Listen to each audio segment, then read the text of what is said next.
됐습니까? 예. 요거 추가하는 소리야. 확인 학습에. 예. 자, 가겠습니다. 네. 이제 4편 부동산 정책론으로 왔네요. 자, 62쪽. 62쪽이 부동산 정책인데, 제 1편 총론, 2편 경제론, 3편 시장론. 아까 첫 번째 시간까지 배웠던 게 시장론입니다. 그럼 정책론은 이 정책이란 뜻이 정부가 시장에 개입한다. 이게 정책이에요. 그러니까 부동산 문제 배우고 정부의 시장 개입과 시장 실패를 배우는데 이 시장 실패에서 개입 방법, 이제 예부 효과 여기 이제 중요성이 있다 그런 거예요. 여기까지가 정책론 총론. 그다음에 이제 토지 정책, 주택 정책, 조세 정책.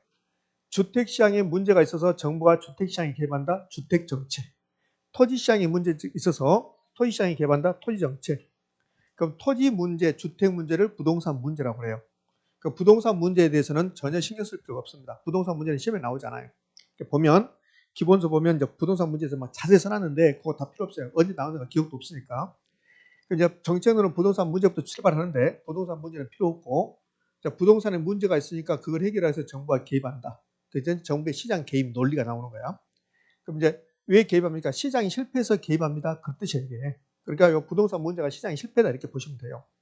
그럼 토지시장이 개입한 토지정책, 주택시장이 개입한 거 주택정책, 세금 가지고 개입한 게 조세정책이야. 그럼 토지정책은 저에게 많이 배우는 게 아니라 저희도 오늘 토지정책 배우지만 공법쌤한테 배우는 게 다 토지정책입니다. 공법쌤한테는 토지정책하고 주택정책을 배우는 거야. 그럼 이 토지정책에 대해서 가장 많이 말하신 분이 제가 아니라 공법선생님께서 말하는 거야. 공법선생님께서 하는 말 전부 다 토지정책입니다. 그러면 주택정책, 조세정책은요 세법쌤한테 배우는 거. 그러면 토지정책, 주택정책은 저에게 배운 내용이 나올 수도 있고 공법쌤한테 배운 내용이 나올 수도 있다.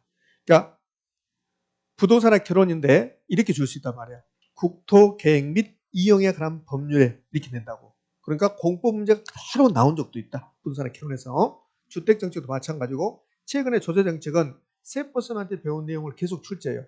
우리 부동산의 결론인데 세법쌤한테 배울 때 이런 거 배우잖아요. 부동산은 취득할 때도 세금 내고 보유할 때도 세금 내고 처분할 때도 세금 냅니다 하잖아요. 그러면 그 내용을 낸다고 우리한테. 올해도 그렇게 내고 작년에도 그렇게 냈고. 그러면 연습해 볼까요? 취득할 때 내는 세금은요. 취득세, 또요. 등록, 면허세 이런 거 있잖아요. 그다음에 보유할 때, 가지고 있을 때 내는 세금은요. 재산세, 종합부동산세, 처분할 때는요. 양도소득세, 이거 낸다고. 근데 이걸로 끝나는 게 아니라 이거 나누라 한다고. 그럼 보유할 때 내는 세금이 보유세라고 하는데 근데 재산세하고 종합부동산세가 있는데 이걸 나눠봐라. 어떻게? 어떤 게 국세고 어떤 게 지방세입니까? 이렇게 물어보는 거야. 이렇게. 그럼 보유할 때 내는 세금, 재산세는 봐요. 재산세는 보유할 때 내는 세금인데 국세이다 이렇게 낸다. OX, X, XX. 재산세는 지방세니까. 됐죠? 그거 계속 내는 거야. 요즘. 그럼 결국 이 세 개 파트는 공법쌤하고 세법쌤 배운 내용까지 해서 시험 문제를 출제한다 이렇게. 자, 그럼 이제 문제 이제 바로 들어갈게요. 자, 부동산 정책의 개념, 요거 내는 게 아니죠. 요거 내는 게 아니라 개념은 부동산 문제가 있으니까 이걸 해결하고 있어. 그 부동산 문제 하나만 해볼게요. 부동산 문제 중에서 가장 대표적인 게 토지 문제야. 그럼 토지 문제 가장 대표적인 게 토지가 너무 비싸다는 거야. 그 토지 문제는 토지를 값 늘 부족하다, 비싸다, 가지고 있는 사람 많이 가지고 있고 없는 사람 없다, 소유가 편중돼 있다. 이런 게 토지 문제야. 그럼 토지가 비싸면 모든 문제가 유발돼요. 토지가 비싸니까 아파트 가격도 비싸고, 토지가 비싸니까 거기다 공장 지으면 공장에서 물건 만들어내면 원가가 비싸지잖아요. 그러니까 물건 가격이 높아지고 그래서 동남아로 가고 그러잖아요. 우리 기업들이. 물론 동남아로 간 이유는 토지도 비싸고 인건비도 비싸니까 가니까. 그러면 그 토지 문제를 토지가 비싼 문제를 해결하기 위해서 정부가 토지 시장에 개입하는 거야. 이걸 부동산 정책이라고 해요. 요거 부동산 정책이라고 한다. 그럼 이제 부동산 정책이 뭐니까? 그러면 정부가 부동산 시장에 개입하는 겁니다. 토지 정책은 토지 시장에 개입하는 겁니다. 주택 정책은 주택 시장에 개입하는 겁니다. 조세 정책은 세금 가지고 개입하는 겁니다. 그 뜻이고. 그럼 이제 개입하는 게 정책이면 개입 방법이 나오는 거야. 이걸 정책 수단이라고 해요. 그러면 이런 거 배웠잖아요. 저한테. 예. 이 앞전 순환에서 분양가 상한제, 임대료 규제, 지역 지구제 이런 거 배웠죠. 그런 것들이 다 정책이야. 정책. 그게 정책 수단이고 개입 방법이라고. 근데 개입 방법은 정부가 부동산 시장에 개입하는 방법은 엄청나게 많은데, 근데 경제학에서는 두 개로 나누는 거야. 직접 개입 방법, 간접 개입 방법. 이 토지용 규제는 부동산에게 들어오는 거고, 경제학에서는 직접 개입, 간접 개입 이렇게 나누는 거야. 그럼 요건 이제 살펴볼 거고, 그다음에 효과. 이제 효과 이걸 내는 거야. 이게 무슨 말이냐면 이런 뜻이야. 즉 임대주택 시장에 문제점이 있다. 그럼 임대주택 시장의 문제점은 임대료가 너무 비싸다는 거야. 임대료가. 그럼 임대료가 너무 비싸면, 임대료가 너무 높으면 임차인들이 너무 힘드니까 정부가 개입해야 돼. 정부의 개입이라고. 정부의 시장 개입이 나타난 거야. 그러면 이제 요 임대료가 너무 비싸면 정부가 어떻게 개입할 것인가? 개입하는 방법이 나온다고. 방법. 이걸 정책 수단이라고 해. 방법이 수단이다. 방법이 수단. 방법이 수단이고 요 개입이 정책이니까. 그러면 이제 무수히 많을 건데 이게 직접 개입, 간접 개입 이렇게 나눌 수 있다고 했잖아요. 자, 그것은 좀 이따 보기로 하고. 그럼 임대료가 높으면 정부가 할 수 있는 방법은 이렇게 하는 거야. 야, 임대를 규제하자. 임대를 규제. 임대료가 한 달에 50만 원이면 30만 원 받게 하자. 규제하자. 이게 있고, 아니다. 임대료 보조금을 주자. 보조금. 이렇게 할 수 있고, 아니다. 직접 정부가 공공임대주택을 공급하자. 그래서 공공임대주택 공급 있고, 이런 정책들이 있다는 거야. 그러면 이런 정책을 폈어요. 자, 여기 임대료 높아서 임대료 규제 정책을 폈어요. 임대료 규제 정책을 펴면 그러면 임대주택 시장에서는 어떤 일이 발생합니까? 그게 효과예요. 효과. 효과. 그래서 임대료 규제가 시험에 나오면 임대료 규제하면 그러면 임대주택의 질적 수익이 높아지냐 낮아지냐 이런 거 물어본다고. 그게 효과라고. 정책은 효과를 낼 수밖에 없어요. 부동산 시장에 문제점이 있다. 그러면 어떤 정책을 폈다. 그 결과가 어떻게 됐습니까? 그게 효과라고. 의미하셨죠? 그러면 요 임대료가 높아서 임대료 규제할 수도 있고 임대료 보조금 줄 수도 있고 공공임대주택을 공급할 수도 있는데 근데 정부가 임대료 규제했어요. 임대료 규제는 더 나빠졌어요. 임대료 규제해서 더 나빠졌다고. 그러면 임대료가 더 높아져 버린 거야. 그럼 정부가 잘했어요? 잘못했어요? 잘못했어요. 이걸 정부의 실패라고 그래요. 정부의 실패. 그럼 정부가 시장이 개방돼서 반드시 좋아지는 것은 아니다. 이렇게 되는 거예요. 자, 이제 이 효과를 출제할 수밖에 없다는 거. 왜? 어떤 정책을 폈으면 그 정책이 어떻게 되는가? 이렇게 할 수 있어요. 자, 사람이 아프다. 아프다. 그래서 의사가 약을 줄 수도 있고 그다음에 주사를 맞출 수 있고 이랬잖아요. 근데 약을 주었는데 주사를 맞췄다. 그럼 그 결과가 좋았나? 맞나? 이렇게. 이 뜻이라고. 그러니까 정책은 무조건 효과가 나온다. 그럼 임대료 규제 정책, 임대료 보조 정책, 지역지구제 이런 정책을 펴면 그럼 효과는 어떻게 됩니까? 이렇게 나온다. 그 효과를 나눌 때 단기는 어떻고 장기는 어떻고 단기, 장기 이렇게 해서 그래서 정책론 책을 보면 계속 어떤 정책이 나오고 거기에 단기적 효과, 장기적 효과 이렇게 나눠진다. 이렇게. 자, 그러면 큰 틀에서 봤고 이제 정책론에서는 가장 먼저 배우는 게 정부의 시장 개입입니다. 62쪽에 정부의 시장 개입에서 정부의 시장의 필요성. 요거 이 두 가지. 이 두 가지는 비교적 시험에 잘 나와요. 그럼 정부가 왜 시장이 개입한가? 시장이 효율적으로 작동하고 있다면 그럼 시장이 효율적으로 작동하고 있다면 정부가 개입할 필요 있을까 없을까? 없어요. 근데 시장이 효율적으로 작동하지 못한다. 그걸 시장의 실패라고 그래. 그럼 시장의 실패를 수정하기 위해서 개입할 수 있다 없다? 있다. 이렇게 되는 거야. 그러니까 정부는 시장의 실패를 수정해서 개입할 수 있다 이렇게 된다고. 그럼 옳은 말이에요. 여기는 대부분이 그냥 여기 있는 그대로 줘요. 근데 시장의 실패가 뭐냐면 자원 배분의 비효율성이야. 시장은 자원을 효율적으로 배분해야 되는데 어떤 이유로 자원 배분이 비효율적으로 됐다. 이게 지금 시장의 실패라고. 자원 배분 비효율성이. 그럼 정부는 시장의 실패를 수정해서 개입할 수도 있다. 또는 자원 배분의 비효율성을 수정해서 개입할 수 있다. 이렇게 된다고. 또 하나는 사회적 목표를 달성해서 개입할 수 있다. 우리 사회에 어떤 문제점이 있으면 그 문제점을 해결하기 위해서 개입한다. 이걸 사회적 목표를 달성해서 개입한다. 이렇게 한다고. 즉 우리나라의 양극화가 심화되고 있다. 그럼 양극화가 심화됐다는 소리는 소득 수준이 높은 사람들은 계속 높아질 것이고 낮은 사람은 계속 낮아질 것이고 그게 양극화야. 그럼 그 양극화 문제를 해결하기 위해서 정부가 개입한다. 그런 것들을 사회적 목표를 달성해서 개입할 수 있다. 이렇게 나온다고. 그럼 이 사회적 목표는 경제 논리가 아니에요. 이 시장의 실패가 경제 논리지. 그 사회적 목표가 가장 대표적인 게 소득 재분배입니다. 소득 재분배는 소득 수준이 매우 높은 사람과 낮은 사람이 있으면 높은 사람을 소득을 낮은 사람한테 좀 도와주는 이게 소득 재분배. 그럼 소득 재분배는 시장에서 이루어지잖아요.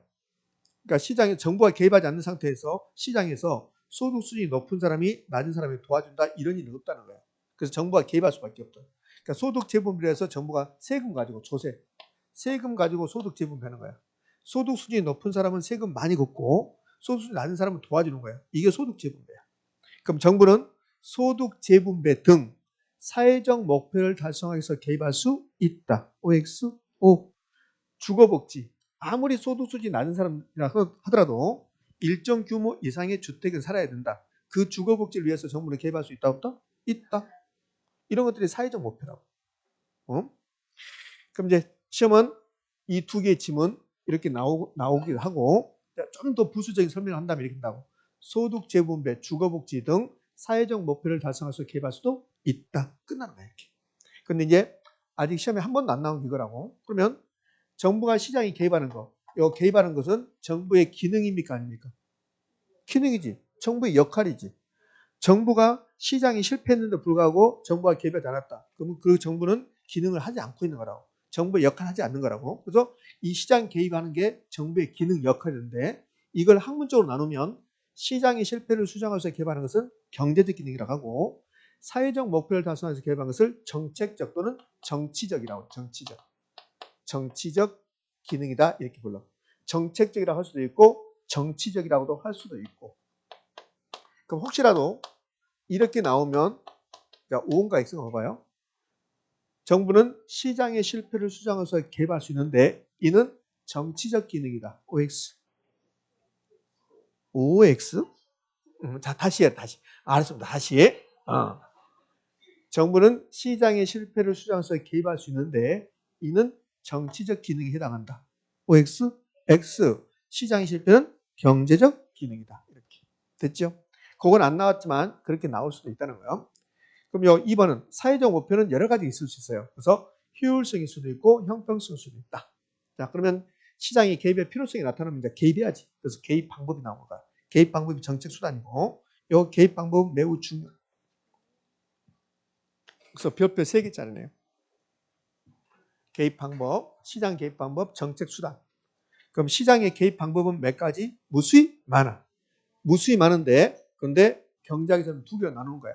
직접 개입 방법과 간접 개입 방법 이렇게 두 개로 나누고 밑에 있는 세 번째는 토지용 규제는 경제학에서 나누는 게 아니라 부동산에게 오면 이게 토지용 규제가 하나 들어가는 거야. 시험은 토지용 규제, 이게 지금 토지용 규제야.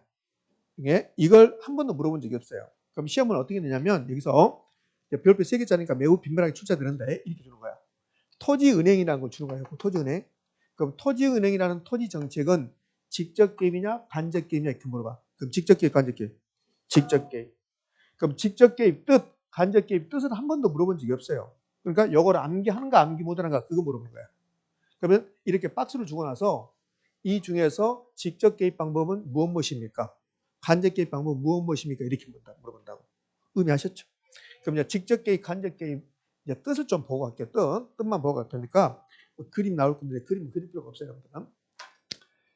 요 서울의 주택시장입니다. 그럼 서울의 주택시장인데 서울에 필요한 주택이 100채야. 100채. 그러니까 서울에 필요한 주택이 100채인데 공급된 주택이 80채야. 그러면 필요한 만큼 배분 안 됐죠. 이걸 자원 배분의 비효율성이라고 해요. 이걸 시장이 실패했다는 거야. 그러니까 시장은 꼭 필요한 만큼 공급되면 그게 시장이 성공한 거야. 여러분 괴로움 몇 점 맞으면 돼요? 60점, 무슨 80점, 60점. 그럼 성공이야. 근데 40점 맞았다 그러면 실패한 거야. 그래서 제가 개입해서 이따위로 하면 안 된다니까요? 이렇게 한 거지. 그럼 제가 직접 이런 지도했다. 직접 개입이고 우리 팀장님이 베이스했다. 그럼 간접이야. 그게 의미하셨죠? 그런 뜻이야. 그런 뜻 이게. 자 그러면 여기에 자원배분 필요성이 시장이 실패했으니까 정부가 개입해야 돼. 개입하는데 지금 주택이 몇 개가 부족해요? 20개. 20개가 부족하니까 국가가 직접 주택을 공급하겠다. 직접. 그게 직접 개입이야. 그럼 여기다가 이 땅에다가 주택을 공급하는데 그럼 이 땅이 필요하면 정부가 땅을 먼저 사야 돼. 사야 된다고? 그럼 정부가 이 땅을 사는 방법이 국가가 수용할 수도 있고 가서 협의 매수, 파세 이렇게 할 수도 있다는 소리야. 그럼 이 땅을 사야 되니까 정부가 직접 임대주택 공급한다. 그럼 어떻게 하냐? 정부가 직접 토지를 수요해. 토지를 산단 말이야. 그러니까 토지 협의 매수, 토지 수요자한테 가서 여기다가 우리가 주택이 20개가 부족하니까 일단 내가 주택지에서 저 땅이 필요하니까 파세요. 그러니까 토지 소유자 판대. 이게 협의 매수야. 그럼 협의 매수는 정부가 직접 토지를 산 거라고. 그럼 직접 개입, 간접 개입. 직접 개입. 국가나 지방자치단체가 직접 하면 토지시장, 주택시장, 부동산 시장에서 국가가 직접 수요자, 공급자 역할을 하면 그것은 직접 개입이야. 그럼 협의 매수는 국가가 사는 거고 안 판다고 그래. 토지 소유자들이 국가가 수용해. 국가가 직접 산 거라고 이것도 빼들어간 거죠. 토지은행 행인대 이상은 행. 이 토지은행은 나중에 이제 바로 배우겠지만 이 땅이 필요하면 20년 후에 이 땅에다가 국가가 건물 지어야 되겠다. 그럼 20년 후가 되면 땅값이 비싸지니까 미리 사서 가지고 있는 거. 이게 토지은행이야. 그럼 토지은행은 국가가 사서 가지고 있다. 국가가 샀다는 소리야. 그럼 직접 개입이죠. 토지 선매는 국가가 개인들에 앞서서 먼저 살 수 있는 제도가 토지 선매라고. 이런 것들이 다 직접 개입이야. 그럼 토지 샀어. 토지 사서 여기다가 임대주택을 이렇게 건축해 이렇게. 공공임대주택 건설하여 공급했다. 이런 게 직접 개입이라고. 그럼 여기 이거요. 협의 매수, 토지 수용, 토지은행, 토지 선매는 국가가 토지시장에 직접 개입하는 거고 여기다가 건물을 지어서 임대했다. 공공임대주택을 건설했다. 이거는 주택시장에 직접 개입한 거고. 어쨌든 간에 토지시장이든 주택시장간에 국가가 직접 토지 건물의 수요자 공급자 역할을 하고 있다. 그러면 무슨 게? 직접 개입. 그럼 이제 간접 개입은 뭐냐면 여기다가 지금 20개가 부족하잖아요. 토지가 주택이 20개가 부족하니까 국가가 직접 하는 게 아니라 현대건설을 시켜요. 현대건설한테 뭐라 하냐면 주택이 지금 20개가 부족하니까 현대건설 너희들이 건설하면 안 되겠니? 그런다고. 현대건설이 뭐라 하냐면 서울에다 주택 공급에서는 수지 타산이 안 맞으니까 난 안 할래요. 그런다고. 그러니까 국가가 현대한테 전화해. 그럼 보조금 줄게. 보조금 줄게. 너희들이 할래? 그러니까 현대가 오케이 있습니다. 그럼 현대가 공급합니까? 국가가 공급합니까? 현대가. 근데 국가가 시켜서 한잖아요. 요 보조금 받고 이런 것들이 간접 개입이라고 해요. 간접 개입. 그럼 결론은 직접 개입과 간접 개입이 있는데 직접 개입은 국가가 부동산 시장에서 직접 수요자 공급자 역할을 한다. 직접 개입. 근데 다른 사람 시켜서 한다. 간접 개입. 이렇게 되는 거야. 그 이제 개념은 끝났어. 개념이 시험에 나온 건 아니니까. 개념이 끝나고 나면 이제 직접 개입, 간접 개입 이거 이제 보러 가야 돼. 그럼 직접 개입 방법 무수히 많아. 간접 개입도 무수히 많은데 직접 개입 방법 중에서 이게 무수히 많은데 일단 공공 들어간 거 이름에 공영 들어간 것은 다 직접이야.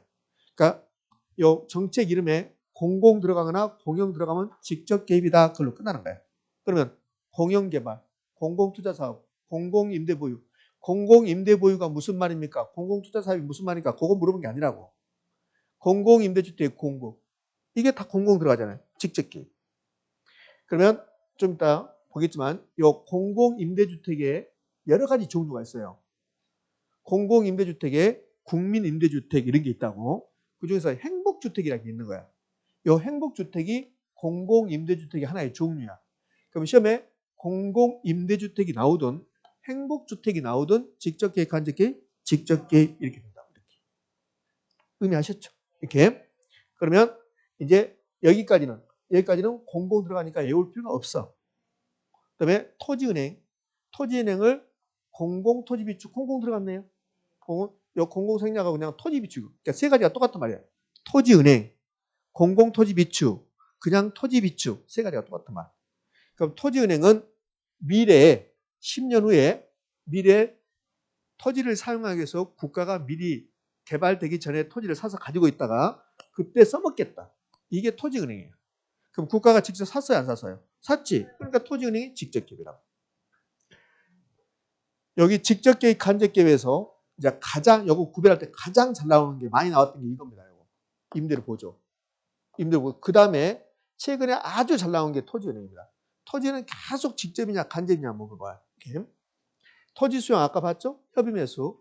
토지 선매도 좀 이따 설명할 건데 국가가 미리 국가나 지방자치단체가 사인들의 토지거래에 앞서서 미리 사게끔 해주는 제도가 토지 선매입니다. 그런데 여기서는 이제 미리 사게끔 해줬다. 그게 중요한 게 아니라 국가가 토지를 산다는 거야. 토지 선매도. 그럼 직접 개입, 간접 개입. 직접 개입.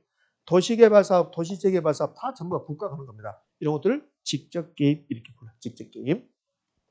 자, 여기다 한번 써볼 건데 임대료 규제, 분양가 규제라는 게 있어요. 임대료 규제, 분양가 규제 얘도 직접 개입 범주에 속합니다. 직접 개입 범죄에 속한다. 아직 우리 시험에서는 아직 나오지 않았어요. 거기 분양가 규제를 다른 말로 분양가 상한제, 임대료 규제를 임대료 상한제 이렇게 부릅니다. 아직 우리 시험에 나오지 않았어요. 평가자 시험에 나왔지. 그럼 직접 개입 끝났어요. 그럼 간접 개입은 돈 들어가는 거. 돈 들어간 게 다 간접 개입이야. 그러면 돈 이렇게 돈 들어간 게 다 간접 개입입니다. 그러면 돈 들어간 게 취득세, 종부세, 세금이죠. 세금 돈 들어가는 거. 각종 부담금. 이 부담금이란 말을 가장 많이 하시는 교수가 누굴까요? 홍법 선생님. 개발 부담금, 농지 전용 부담금 그러잖아요. 부담금, 보조금. 보조금의 가장 대표적인 게 임대료 보조. 금융 지원, 돈을 지원하는 거. 그러니까 돈하고 관련되면 전부 다 직접 개입, 간접 개입, 간접 개입. 대부비율 높여라. 총부채 상환비율 높여라. 이렇게 되면 대부비율하고 총부채 상환비율을 높여주면 그러면 어떤 일이 발생하냐면 대출을 많이 해주는 거야. 그럼 직접이 아니라 간접이 된다고. 대출 가지고 하니까. 국가가 행정적인 어떤 지원을 해준다. 여러 가지 정보 제공해 준다. 부동산 가격 공시. 이 부동산 가격 공시 제도가 정보 제공해 주는 거야. 우리 검단의 토지 가격이 어떤 게 가장 적절한가? 그 표준지 공시가가 검단의 토지 가격이 적절한 가격이라고. 그러니까 표준지 공시가 같은 것은 정보를 제공해 주는 거야. 그러니까 가격 공시, 정보 제공 이런 것들이 다 간접 개입. 그럼 간접 개입에서는 여기까지는 큰 의미가 없어요. 다 돈하고 관련돼 있으니까. 이 뒤에 부분, 이 뒷부분이 쟁점이 될 수 있는 거야. 시험에 나온다면.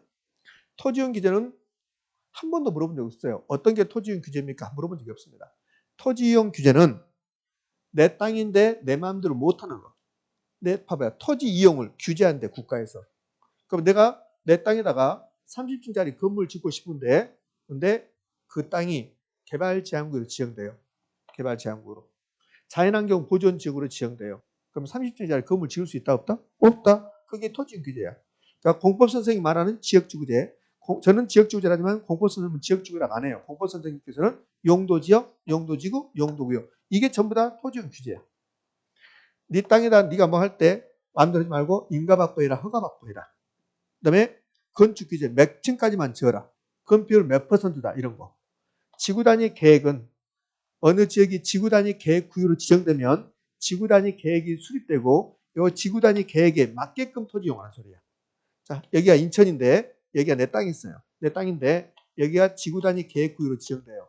그럼 지구단위 계획구역으로 지정되면 지구단위 계획이 만들어지고 이 지구단위 계획을 보면 건물은 몇 층으로 지어라. 건물은 어떻게 지어라. 한옥으로 지어라 이렇게 정해져 버린다고. 그러니까 내 마음대로 못하는 거지. 개발권 양도제 이런 것들이 토지용 규제입니다.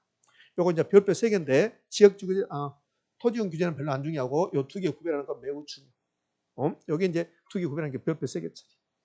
그러면 정부가 이제 개입했어요. 개입했는데 반드시 좋아지는 법은 없다겠잖아요.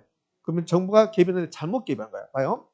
임대료 규제하는 방법도 있고 임대료 보조금 주는 방법도 있고 공공임대주택 공급하는 방법도 있는데 가장 적절한 처방은 임대료 보조금 주는 거였어요. 근데 정부가 오판해서 임대료 규제를 해버린 거야.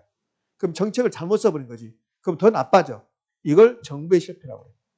그럼 정부의 실패란 정부의 시장 개입으로 오히려 자원 배분의 비효율성이 심화되는 거야. 자원 배분의 비효율성이 심화됐다 더 나빠졌다는 소리야. 그럼 정부의 시장 개입이 언제나 정당화 되는 것은 아니다. 시장 개입이 오히려 우리의 만족감을, 후생을 감소시킬 수 있다 없다? 있다. 이렇게 시험에 출제하는 거야. 더 직접적인 표현은 이게 이제 두 가지 이렇게 출제하는데 이렇게 출제한 적도 있어요. 정부의 시장 개입은 실패할 수도 있다. OX 됐어. 자, 이제 시장 개입 방법까지 봤습니다. 그러면 시장 개입 원인 중에 뭐가 있었냐면 시장의 실패가 있었어요. 시장의 실패가 시장의 개입 원인이 있었어요. 여기. 자, 봐요. 시장 개입 필요성 원인이 시장의 실패예요. 시장 실패. 그럼 이 사회적 목표는 경제 영역이 아니에요. 정치 영역이니까 사회적 목표는 이걸로 끝나는 거예요. 그럼 시장의 실패는 이제 경제 영역이니까 어떤 게 시장의 실패인가? 시장의 실패를 이제 공부를 할 수밖에 없는 거예요. 그럼 시장의 실패를 이제 공부하는 거예요. 그럼 이제 시장의 실패. 그래서 시장의 실패 요 1번 개념. 요 개념은 필요 없어요.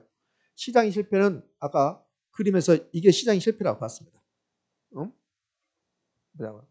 서울의 주택시장에 필요한 주택이 100개인데 80개밖에 공급이 안 됐다. 이게 시장 실패야. 주택이라는 자원이 잘못 배분됐다. 이게 주택 자원의 비효율성이야. 자원 배분의 비효율성. 그렇잖아요. 여러분 개론 점수 60점이 필요되는데 40점 맞았다. 그럼 잘못된 거라고. 그게 실패야. 선생님 그럼 80점 맞으면 그것도 실패한 거야. 꼭 60점 필요하면 60점 맞으면 된다고. 개론 80점 맞았다. 그러면 2차가 공부가 안 될 확률이 높아요. 개론을 80점까지 끌어올리려면 개론 공부 열심히 해야 되거든. 그럼 공법은 언제 할 거야? 중개사법도 언제 할 거냐고. 개론은 55점에서 65점 그 사이로 맞추면 돼요. 그리고 민법에서 개론 55점 맞았다. 그럼 민법 65점 맞고 그렇게 하고 나서 2차 과목을 공부할 시간이 되는 거야. 그런데 개론 80점 맞으려면 얼마나 열심히 해야 되는데요. 예? 개론 80점 맞는 사람들이 따로 있어요. 그분들은 그냥 한 번에 다 깨우치는 거야. 아 이거 별것도 아니네 이렇게. 그런 분도 있다니까요. 그런 분들은 직장 생활할 때 그래서 은행에서 근무했다든지 보험사 근무했다든지 이런 분들은 빨리 깨우쳐요. 그런 분들만 80점 가는 거니까 나도 80점이 었다 그런 생각 버리시라고. 개론은 55점에서 65점 이 사이로 맞춰야 되니까. 이렇게. 자, 그래서 꼭 필요한 만큼 배분돼야만이 그게 시장의 성공이야. 시장의 실패의 반대가 시장의 성공이라 한다고. 그럼 우리 시험에서 뭐 시장의 성공이라 안 물어봐. 그럼 시장의 성공은 자원배분이 효율적, 비효율적? 효율적. 완전 경쟁 시장이 자원배분이 효율적으로 되는 거야. 완전 경쟁 시장이 자원배분의 효율성. 시장이 성공 그렇다고. 그러면 시장의 실패는 지금 자원배분 비효율성인데 그럼 시장의 실패 자원배분 비효율성인데 100개가 필요한데 80개 만들었다? 과소 생산.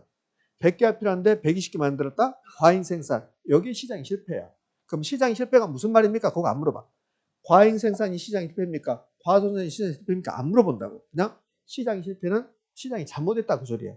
그럼 시장 실패 원인이 있을 거라고. 시장 실패 원인. 여기에 시장 실패 원인인데 이건 이제 암기상이 되는 거라고. 자, 그러면 이제 질문할게. 이런 일이 있으면 시장이 실패하는 거야? 그럼 정부가 개입해야 됩니까? 안 됩니까? 해야 되지. 그럼 여기 있는 1번부터 5번까지가 시장이 실패 원인인데 이걸 다른 말로 표현하면 정부의 시장 개입의 원인이라고. 그러면 시장이 실패 원인하고 정부의 시장 개입 원인하고 같은 말이야. 자, 이 1번부터 5번까지 있으면 시장이 실패한다 안 한다? 한다. 그럼 정부가 개입한다 안 한다? 해야 한다. 그래서 이 1번부터 5번까지는 시장이 실패 원인이면서 동시에 정부의 시장 개입 원인이 되는 거라고. 됐죠?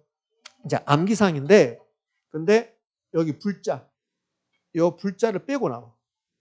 다음 중 시장이 실패 원인이 아닌 거 그렇다고. 그 불자를 빼고 그리고 완전 경쟁이 이렇게 나온다고. 그러면 틀린 말이야. 불안정인 시장이 시장이 실패한다고. 그다음에 5번은 정보의 비대칭성인데 B자를 빼고 나와. 정보의 대칭성 이렇게 되는 거야. 그럼 얘는 암기상인데 그냥 간단해요. 이렇게 된다고. 어떻게 되냐면 다음 중 시장이 실패 원인이 아닌 것은 이렇게 된다고. 다음 중 시장이 실패 원인에 해당되지 않는 것을 이렇게 된다고. 그러니까 이거 단순히 암기상이에요. 그러면 시장의 불안정성이 나오거나 불안정인 시장이 나오거나 불안정인 시장이 가장 대표적인 게 독점, 과점, 독점적 경쟁인데 독점적 경쟁까지는 갈 필요 없어요. 독점이 시장의 실패의 가장 대표적인 거야. 공급 독점이 그냥 독점이야, 독점. 똑같은 말이라고. 그러니까 독점이 나올 수도 있고 공급 독점이 나올 수 있어요. 그러면 우리 시험을 한 번도 왜 불안정인 시장이 되면 왜 정보의 비대칭성이 되면 시장이 실패합니까? 왜 그렇습니까? 그거 안 물어봐요. 그거 안 물어보고 시장이 실패 원인 이걸 암기하고 있는가 못하고 있는가 그거 물어본다고. 요 규모 경제가 되고 비용 체감 산업이 되면 시장이 실패할 건데 근데 왜 규모 경제는 시장이 실패합니까? 그걸 한 번도 안 물어봤단 말이야. 그리고 그냥 여러분이 암기하는가 못하는가 이거 물어본다고. 자 그러면 이제 간단히 예를 들어볼게요. 요 독점은 공급 독점, 공급은 한 명만 공급한다. 그게 공급 독점이야. 완전 경쟁 시장은 수요자 공급자가 엄청나게 많은 게 완전 경쟁이야. 그죠? 그러면 누구도 높은 가격, 낮은 가격으로 사고 팔지 않는다고. 그래서 자원이 꼭 필요한 만큼 배분된다고. 그게 완전 경제. 그 시장의 실패가 아니라 시장이 성공이 되는 거야. 근데 이제 불안정인 시장이 됐다. 그럼 독점이 됐다. 공급 독점이 됐다.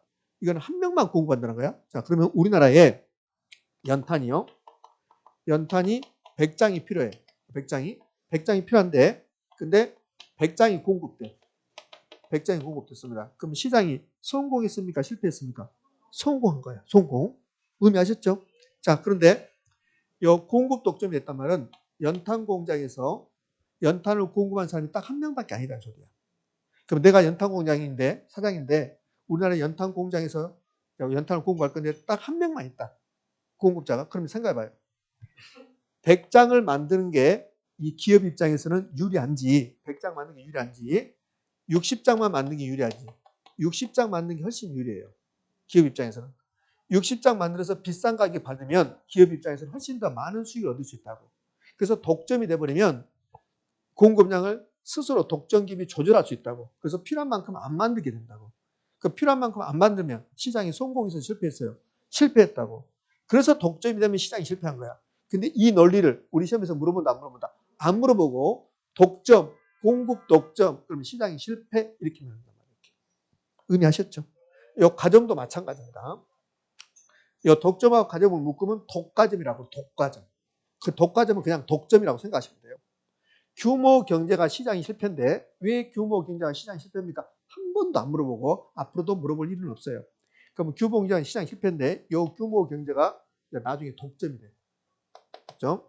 이 다음 과정에서는 제가 왜 이렇게 되는가 설명 한번 해볼 텐데 그 설명해봐야 별로 의미도 없어요. 예, 물어보지 않으니까 그런 게 그냥 요 암기하는 걸 물어보니까. 그다음에 공공재, 무임승차, 예부효과, 예부효과는 정예부효과, 부예부효과 이렇게 나눠진다고. 정보의 비대칭성, 정보의 불안전성, 역선택, 도덕적 여기까지는 안 나와요. 우리 시험에서는. 그럼 여기 시장의 실패 원인은 암기상인데 여기서 시장의 실패 원인 몇 가지입니까? 그렇죠. 5가지처럼 느껴집니다. 5번까지 써놨죠. 17가지 나와 여기서. 무수히 많아요. 무수히 많은데 17개. 하나, 둘, 셋, 넷, 다섯, 여섯, 일곱, 여덟, 아홉, 열, 열하나, 열둘, 열세, 열네, 열다섯, 열여섯, 열일곱. 어떤 것이 나오든 다 시장이 실패입니다. 어떤 것이 나오든. 짜증 확 나죠? 그렇지. 어떤 것이 나와도 시장이 실패요. 그럼 무임승차가 나와서 시장이 실패입니다. 정예비효과가 나오든 부예비효과가 나오든 시장이 실패입니다. 정보의 비대칭성이 나오든 정보의 불안전성이 나오든 역선택이 나오든 도덕적 이익이 나오든 전부 다 시장이 실패입니다. 그럼 어떻게 외울 거야? 일단 여기 있는 거. 불안전 경제, 규모 경제, 공공재, 예부효과, 정보의 비대칭성 이렇게 먼저 외우는 거야. 그럼 좀 이따 이제 공공재가 무임승차라는 것도 알게 되고 이렇게 된단 말이에요. 이제 암기상이 되는 거예요. 우리 시험은 이제 불자 빼고 2번 줬어요. 완전 경쟁이 2번이나 답이 됐어요. 다음 중 시장 실패 원인이 아닌 거. 답이 완전 경쟁 2번 됐습니다. 그다음에 이 완전 경쟁이 되면 요 완전 경쟁은 완전 경쟁 시장은 거래되는 상품이 다 똑같아야 돼. 안전 경쟁은 토지는 개별성 때문에 완전 경쟁, 불안전 경쟁, 불안전 경쟁. 그러면 완전 경쟁은 상품의 동질성, 거래되는 상품이 다 똑같다. 상품의 동질성이라고. 상품의 동질성. 이게 완전 경쟁이에요. 이렇게. 그럼 이 상품의 동질성은 시장의 실패의 원인입니까? 아닙니까? 아니죠. 완전 경쟁이 시장의 실패 원인이 아니죠. 그렇죠? 그러면 이 상품의 동질성, 상품의 동질성은 시장의 실패 원인이다 아니다? 아니다. 여기에 답이었어요. 시장의 실패 원인이 아니고 여기에 답이었다고 이렇게 최근에 29회 때 됐습니다. 요거 암기상이고 그럼 이 중에서 이 시장의 실패 원인 중에서 단독 문제로 나오는 게 2가지입니다. 공공재하고 예부효과. 이 2가지가 단독 문제로 나와요. 내는 공공재보다는 예부효과가 출제 비중이 더 높아요. 그러면 이 공공재 예부효과 볼 건데 공공재는 그냥 가볍게 갈 수 있고 예부효과는 설명이 좀 많이 필요하고 이렇게 됩니다. 자, 그러면 요 이제 공공재 한번 볼게요. 공공재가 시험에 나오면 2가지를 점검하는 거예요. 공공재는 단독 문제 한 3번인가 4번밖에 안 나왔으니까 크게 출제 비중이 높지 않지만 요 과소 생산 요거하고 그다음에 요 B자가 있는가 없는가. 자, 공공재가 시험에 나오는 순간 시험 지문에 과소 생산인지 과잉 생산인지 그거 확인하고 그다음에 공공재 요 1번이 개념인데 B자가 있는가 없는가. 공공재는 소비에 있어서 비경합성과 비배제성을 갖는 자를 공공재라고 그래요. 그냥 B자 빼버리고 소비에 있어서 경합성과 소비에 있어서 배제성을 갖는 지하다. 이렇게 뭘까 있을까? X가 되는 거야. X. 그러니까 공공재 나오면 과소 생산하고 B자 있는가 없는가를 확인한다. 의미 아셨죠? 예, 됐어 이제. 자, 그러면 이 뜻이 무슨 뜻인가 볼게요. 소비에 있어서 비경합성과 비배제성을 갖는다 했는데 요 밑에 2번이 공공재 종류입니다. 1번이 공공재 개념이고 정의고 그러면 여기 이제 도로가 있는데 이 도로는 공공재입니다. 그런데 고속도로는 공공재가 아니에요. 도로가 공공재야. 그럼 왜 도로가 공공재냐면 도로를 이용할 때 도로를 이용한다, 도로를 걸어간다 이게 도로를 소비하는 거예요. 그럼 돈 내야 안 내요? 안 내지. 고속도로는 돈 내죠. 그럼 돈을 안 낸다. 그게 비배제성이라고 해요. 그 배제성이 무슨 뜻이냐면 배제성은 돈 안 냈으면 나가세요. 이게 배제성이에요. 돈 안 냈으면 배제. 당신 빠지세요. 배제. 돈 냈어요? 안 냈어요? 안 냈어요? 나가세요. 이게 배제성이라고. 그 비배제성 돈 안 내도 소비할 수 있다. 그럼 도로는 돈 내요? 안 내요? 안 내잖아요. 그러니까 도로가 돈 안 내도 소비할 수 있다. 이걸 비배제성 무임승차. 맞죠? 이렇게. 자, 그러면 소비에서 그러니까 공공재는 이 두 가지 성격을 다 가져야 돼. 소비할 때 돈 안 낸다. 이게 비배제성. 돈 낸다. 배제성. 공공재 돈 안 낸다는 거야? 그럼 비경합성은 B자 빼고 경합성. 경합성은 소비하기 위해서 서로 싸운다. 이게 경합성이야. 그럼 현대에서 에쿠스 승용차를 10개 만들었다. 10대를 만들었어요. 그 10대 중에서 제가 9대를 사버리면 그럼 나의 소비가 다른 사람 소비에 영향 미쳐요? 안 미쳐요? 미치죠. 그걸 경합성이라고 해요. 경합성. 근데 비경합성은 나의 소비가 다른 사람 소비에 영향을 미치지 않는다. 자, 내가 도로를 걸어가요. 이게 도로 소비하는 거야. 그럼 내가 걸어가면 다른 사람 못 걸어갑니까? 아니죠. 그러면 공공재, 도로 공공재는 나의 소비가 다른 사람 소비에 영향을 미치지 않는다. 그럼 소비할 때 싸운다, 안 싸운다? 안 싸운다. 그게 비경합성이에요. 자, 공원. 이 공원이 우리 집 주변에 있는 국가가 만든 체육공원 이런 거거든. 이용할 돈 안 내잖아요. 서로 싸우지 않잖아요. 그렇죠? 그럼 의무교육, 막 중학교 의무교육이야. 그럼 중학교 의무교육이면 중학교 갈 때 돈 내, 안 내? 안 내잖아요. 그러면 A라는 학생이 중학교 가도 B도 갈 수 있고 C도 갈 수 있고 다 있어야 돼. 그럼 대학교 가볼까요? 대학교는 공공재 아니에요. 대학교는 돈 안 내면 가요, 못 가요? 못 가잖아요. 그럼 A라는 학생이 대학교 가면 B는 못 갈 수 있어요. 왜? 시험이 떨어지니까. 그죠? 그럼 대학교는 공공재 아닌 거야. 그럼 공공재 되려면 이 두 가지 성격을 동시에 가져야 돼. 그래야 공공재가 되는 거예요. 자, 등대 가봅시다. 등대. 등대를 내가 소비한다. 그러면 등대를 보면서 배를 항행하는 거야. 밤에. 등대를 보면서. 그럼 등대 보면서 돈 내야 안 내요? 안 내잖아요. 내가 등대 보면 다른 배는 못 본다? 아니잖아요. 소비할 때 비경합성과 비비세요. 이 두 가지 성격을 동시에 갖는 게 공공재. 우리 시험은 공공재를 물어볼 때 B자 가지고 장난 안 쳤어요. 한 번도. 근데 다른 시험은 공공재에서 B자를 빼버려요. 공공재는 소비에서 경합성과 배제성을 갖는 자다. B자를 뺀다고. 앞으로 우리 시험도 그렇게 나올 거라고. 곧. 그러니까 공공재가 나오면 B자 있는 거 없는 거 무조건 확인하는 거야. 이게 이제 공공재의 종류고. 공공재 종류는 그렇게 중요한 게 아니에요. 자, 그러면 요거 시장기구에 한 생산이 국가가 공공재 다 누가 만들어요? 국가가 하는 거죠. 국가가. 그러면 요 시장기구에 한 생산은 국가가 생산하지 않고 시장에 맡긴다는 거야. 앞으로 시장기구 나오면 현대나 삼성에게 맡긴다는 소리야. 그럼 현대나 삼성이 돈 되면 만들어 안 만들어? 만들지. 돈 되면. 그럼 돈 안 되면 만들까 만들어? 안 만들어. 그러면 도로 만들고 등대 만들고 요거 만들어서 돈을 받을 수 있어요? 없어요? 없어요. 그러니까 수지타산이 맞지 않기 때문에 시장이 맡겨놓으면 그러면 조금밖에 안 만든다. 과소생산. 이게 시장이 실패야. 그러니까 공공재는 시장이 맡겨놓으면 필요한 만큼 안 만든다. 시장이 실패. 그래서 공공재가 조금밖에 안 만드니까 시장이 실패라고. 그럼 공공재 생산을 시장이 맡기면 우리 사회에서 필요한 만큼 충분하게 생산된다. OX, X 충분하게 생산되지 않는다. 의미하셨죠? 그래서 과소생산. 그럼 이제 질문. 자, 시장이 실패했어요. 과소생산. 시장이 실패했습니다. 그리고 공공재 생산을 시장이 맡기면 과소생산이 되는데 근데 이 과소생산의 근본 원인은 뭘까? 이거야, 이거. 돈을 못 받으니까. 현대나 삼성이 등대 만들어서 돈을 받는다 이봐요. 너도 나도 만든다고 난리가 나요. 근데 돈을 못 받으니까 과소생산 된다고. 이게 이제 우리 시험은 이렇게 안 냈고 최근에 감정평가사 시험에서 이렇게 내요.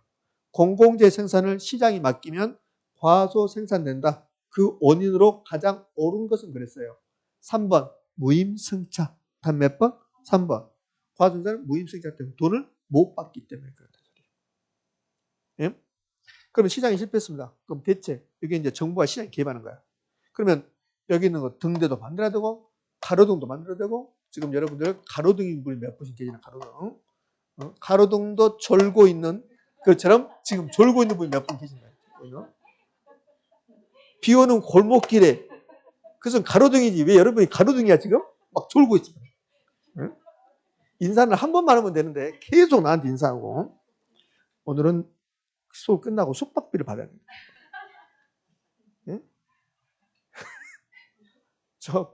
요 과수원서는 되니까 정부가 이제 만들어야 돼.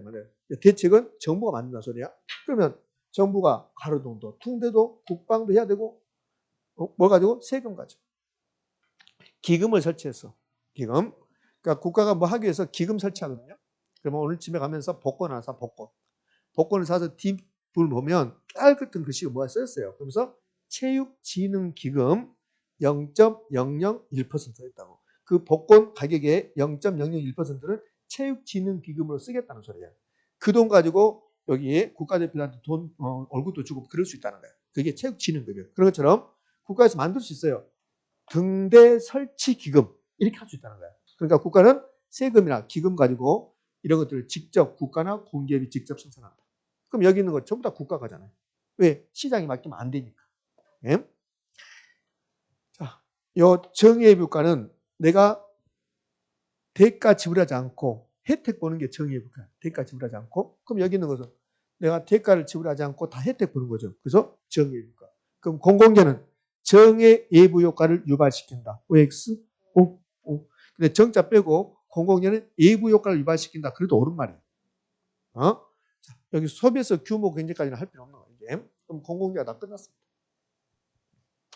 자, 공공재 중요한 거 과소 생산하고 B자 있는가 없는가 확인한다. 됐지요? 네, 그게 가장 중요. 여러분들 지하철 탈 때 돈 내요 안 내요? 내죠. 그럼 지하철 탈 때 돈 안 내신 분들이 있죠. 연세 드신 분들. 그래서 지하철은 공공재입니까? 공공재 아닙니까? 돈 내잖아요. 공공재는 돈 안 내야 돼. 돈 안 내야 된다고. 공공재 돈 안 내잖아요. 공공재. 그럼 지하철은 돈 내요 안 내요? 내잖아요. 그럼 지하철은 공공재입니까? 아닙니까? 아니에요. 근데 지하철을 이제 보면 준공공재라고 해요. 준공공재. 공공재에 준한다. 연세 드신 분 돈 낸다 안 낸다? 안 낸다. 그러면 이걸 지하철을 서울시 국가에서 하지 않는다. 인천시도 마찬가지로 하지 않는다. 그럼 지하철료는 엄청나게 높아져. 엄청 높아진다고. 그러니까 지하철은 돈 내긴 내는데 공공재에 준하는 거 조금밖에 안 내잖아요. 그래서 지하철을 준공공재 이렇게 보는 거야. 버스도 마찬가지고 시내버스도 마찬가지고 시내버스를 국가에서 보조금 주지 않잖아요. 시내버스 회사들 다 국가에서 보조금 주거든요. 보조금 주지 않으면 버스 요금 2배로 올라요. 그래서 버스도 준공공재 이런 성격을 갖는 거야 이렇게. 자, 그래서 뭐 시험에 관계없고 상식적인 이야기를 한 겁니다. 자, 공공재 끝났습니다. 공공재 끝나고 나면 그럼 예비효과입니다. 예비효과는 별표 3개짜리요. 63쪽부터 하단부에 예비효과 나왔는데 예비효과 설명하면 그럼 시간이 좀 오래될 것 같아서 입이 앞으로 튀어나올 거니까 여기서 정확히 10분 쉬었다가 예비효과 시작합니다. 되셨죠? 예.